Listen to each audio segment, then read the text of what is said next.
ايه بقى اللي حصل خلال اليومين اللي فاتوا دول، والموضوع وصل لحد هنا ازاي؟ البدايه كانت في الميعاد بتاع اعلان الرابطه مواعيد ماتشات الدوري. اول ماتش الاهلي والزمالك هيتلعب بعد 6 ايام او اسبوع تقريبا. ده معناه ان الفريقين ما عندهمش وقت ان هم يطلبوا حكام اجانب. طب هل في استثناء؟ في استثناء. الزمالك ما بعتش وطلع الكلام بتاع ان احنا الزمالك معاش فلوس عشان خاطر يجيب حكم اجنبي. تمام. الاهلي مستني يشوف ايه اللي هيحصل، خد وعد من الرابطه ان هو لا احنا هنجيب حكام اجانب. طب الرابطه، البيان اللي طلع او البيان اللي الناس نشرته، طبعا الرابطه ما اعلنش رسمي، البيان اللي الناس نشرته له علاقه بالرابطه قبل الماتش بيومين، يوم 9 مارس قبل الماتش بيومين، في خطاب مبعوث.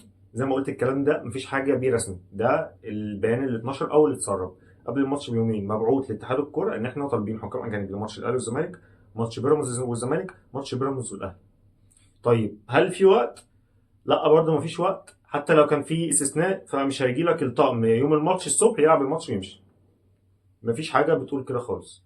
فاحنا في عندنا نقطتين دلوقتي غلطين، الغلطين دول من الرابطه: ميعاد الاعلان اللي الرابطه اعلنته، وميعاد ارسال خطاب بطلب حكام اجانب اللي الرابطه برضه اعلنته ووعدت بيه الاهلي. طيب كمل المشكله. رابطه الانديه حاولت تحل، وزاره الشباب والرياضه حاولوا يحلوا ازاي؟ ان هم بعتوا للزمالك: يا جماعه احنا ممكن ناجل الماتش ونجيب حكام اجانب. الزمالك رفض. طيب في حل تاني: احنا في حكام عرب او سعوديين بالاخص هيوصلوا النهارده، هنأجل الماتش ساعتين ويكونوا هم موجودين نلعب. طيب انت يا زمالك ايه؟ لا والله يا جماعه انا الكلام ده مش جاي معايا. راح الزمالك منزل بيان بيقول ايه: انا كزمالك في ميعاد اتبعت لي وفي طقم اتعلن من اتحاد الكوره هو ده اللي هلعب بيه، انا مش هأجل 60 دقيقه وانا مش هغير الطقم. طب اذا الزمالك كده رفض. طب اتحاد الكوره انت فين؟ اتحاد الكوره مفيش اي حاجه. بتعمل ايه يا معلم؟ هاني بريده في الجمعيه العموميه بتاعت الكاف، هاني بريده مش عارف انتخابه لرئيس اتحاد شمال افريقيا، هاني بريده مكمل في عضو مكتب تنفيذي. اتحاد الكوره ما نشرش اي حاجه خالص ليها علاقه بالماتش. اذا اتحاد الكوره شايل ايده من القصه دي، انا دي مش مشكلتي. طب ايه الموضوع؟ الموضوع هو بين اتحاد الكوره ورابطه الانديه، هنوصل لايه؟ طيب مين اللي في النص؟ الاهلي خد وعود من رابطه الانديه بحكام اجانب، واحنا هنتصرف واحنا هنكلم الزمالك. هل ده حصل؟ لا ده ما حصلش. طب اتحاد الكره فين؟ والله انت مشكلتك مع الرابطه، بيكلم الاهلي. مشكلتك يا اهلي مع الرابطه مش معايا. انا في ميعاد اعلنته، الطرف الثاني حتى لو انا عندي حل كاتحاد الكره عندي حل، الطرف الثاني مش عايز يحل، انا ما اقدرش ان انا اعمل حاجه تاني، وفي لوائح انا ملتزم بيها. طيب الماتش خلص، والمفترض اللي هيتعلن عنه من الرابطه ان الماتش 3-0 للزمالك، الثلاث نقط راحوا للزمالك، وكمان في خصم 3 نقط مع نهايه الموسم. طيب المنافسه كانت اصلا ما بين الاهلي وبيراميدز، بيراميدز فين دلوقتي؟ بيراميدز طلب حكام اجانب، ما اهتمش بالقصه دي خالص. انت يا اهلي انت هتعمل ايه؟ المفترض على حسب البيان اللي طلع وعلى حسب المعلومه اللي عندي ان الاهلي مستني ان الرابطه تعلن بشكل رسمي ان الماتش اتلعب والاهلي ما راحش، اذا النتيجه 3-0.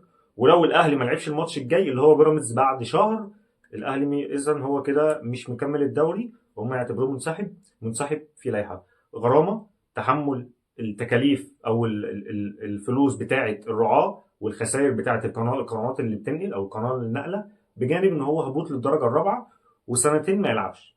هل ده هيحصل؟ لا ده مش هيحصل.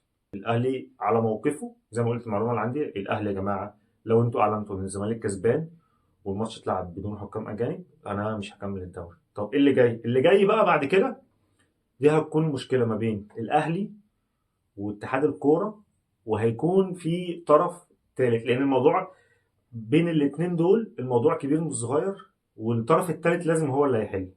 طب الموضوع هيمشي ازاي؟ الحقيقه لحد هنا مفيش حد عنده معلومه تاني. هي دي القفله بتاعت الموضوع: الاهلي انا مش مكمل، اتحاد الكوره اذا انت منسحب ما تكملش معايا. ايه اللي هيحصل؟ مش عارف.